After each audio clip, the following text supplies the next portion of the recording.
Right now, there's something important you're avoiding. A project that could advance your career, a conversation that could transform a relationship, a decision that could change your life.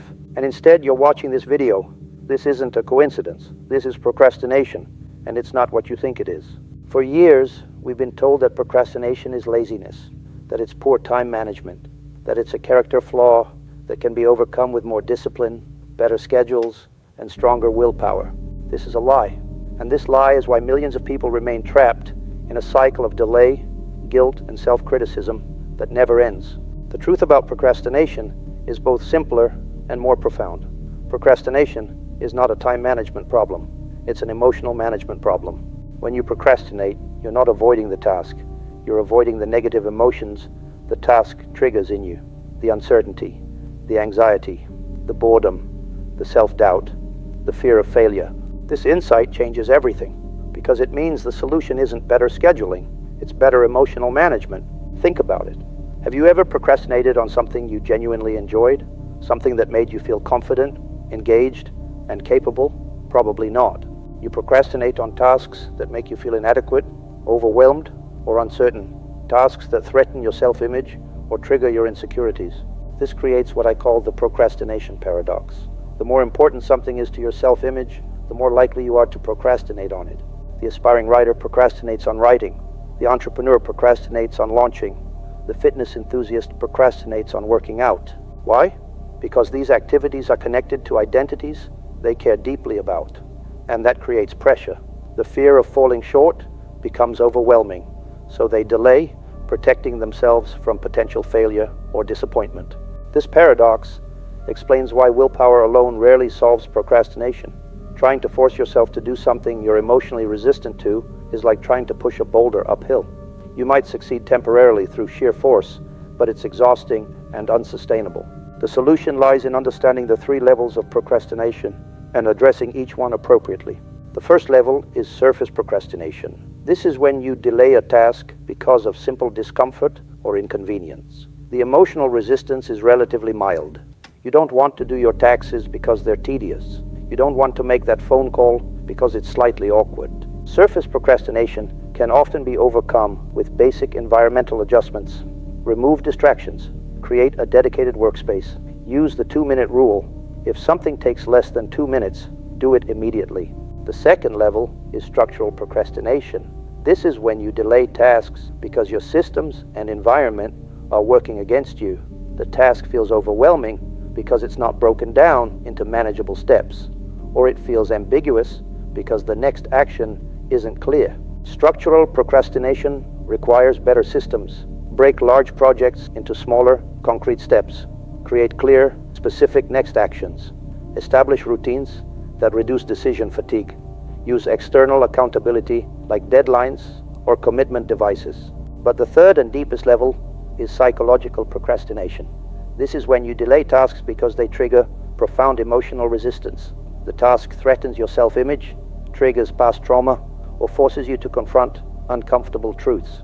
Psychological procrastination cannot be solved with productivity hacks. It requires emotional work. You must identify and address the underlying feelings that are causing your resistance. This is where most people go wrong. They try to use surface solutions for psychological problems. They download a new productivity app when what they really need is to confront their fear of failure. So, how do we address psychological procrastination? There are 4 powerful strategies that can transform your relationship with difficult tasks. The first strategy is emotional acceptance. Instead of trying to suppress or ignore the negative emotions triggered by a task, acknowledge them directly. I notice I'm feeling anxious about starting this project. I'm aware that I'm avoiding this conversation because it makes me uncomfortable. This simple act of acknowledgement reduces the power these emotions have over you. It creates space between you and the feeling, allowing you to act despite the discomfort. The second strategy is identity reframing. Change how you think about yourself in relation to the task. Instead of "I'm a procrastinator," try "I'm a person who sometimes procrastinates." Instead of "I'm bad at writing," try "I'm developing my writing skills." These subtle shifts reduce the threat to your self-image, making it easier to engage with challenging tasks. The third strategy is process focus. Shift your attention from the outcome to the process. Don't think about whether your book will be successful. Think about writing 500 words today. Don't worry about whether your workout will transform your body.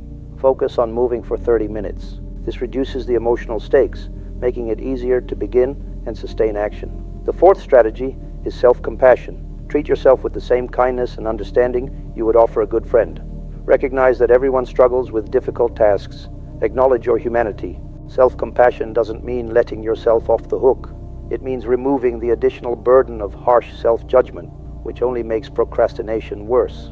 These four strategies, emotional acceptance, identity reframing, process focus, and self-compassion, address procrastination at its root cause, emotional resistance. But there's one more critical insight about procrastination that most people miss. Procrastination can be valuable when used intentionally. When you allow ideas to incubate, your subconscious mind continues working on problems in the background. This is why solutions often come to you in the shower, during a walk, or while doing something unrelated. Strategic procrastination also helps you avoid premature commitment to ideas or decisions that need more time to develop. It creates space for better options to emerge. The key distinction is between reactive procrastination and strategic procrastination. Reactive procrastination is unconscious, driven by emotional avoidance. Strategic procrastination is conscious, driven by deliberate choice. The master procrastinator knows the difference. They don't let tasks slip by default. They make intentional decisions about what to delay and what to tackle immediately. They ask themselves, will delaying this task improve the outcome? Will it allow for better information to emerge?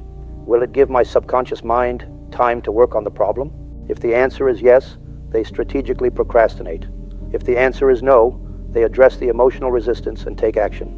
This brings us to the ultimate paradox of procrastination. The more comfortable you become with procrastination, understanding it, accepting it, using it strategically, the less it controls you. When you stop seeing procrastination as a moral failing and start seeing it as valuable information about your emotional state, you gain power over it. You can choose when to push through resistance and when to honor it. Start practicing these principles with small tasks first. Notice the emotions that arise when you face something you've been avoiding. Apply the four strategies: emotional acceptance, identity reframing, process focus, and self-compassion. Experiment with strategic procrastination. Deliberately delay certain decisions or creative tasks, giving your mind time to work in the background. Pay attention to which level of procrastination you're experiencing: surface, structural, or psychological, and apply the appropriate solution. Remember, procrastination isn't your enemy. It's valuable information about your emotional state. When you learn to decode this information and respond appropriately, procrastination transforms from a source of shame into a tool for deeper self-understanding. The path to overcoming procrastination doesn't lie in more discipline or better apps. It lies in understanding the emotional landscape beneath your actions. Master that landscape, and you master procrastination itself. If this perspective resonates with you, hit subscribe for more insights on psychological mastery.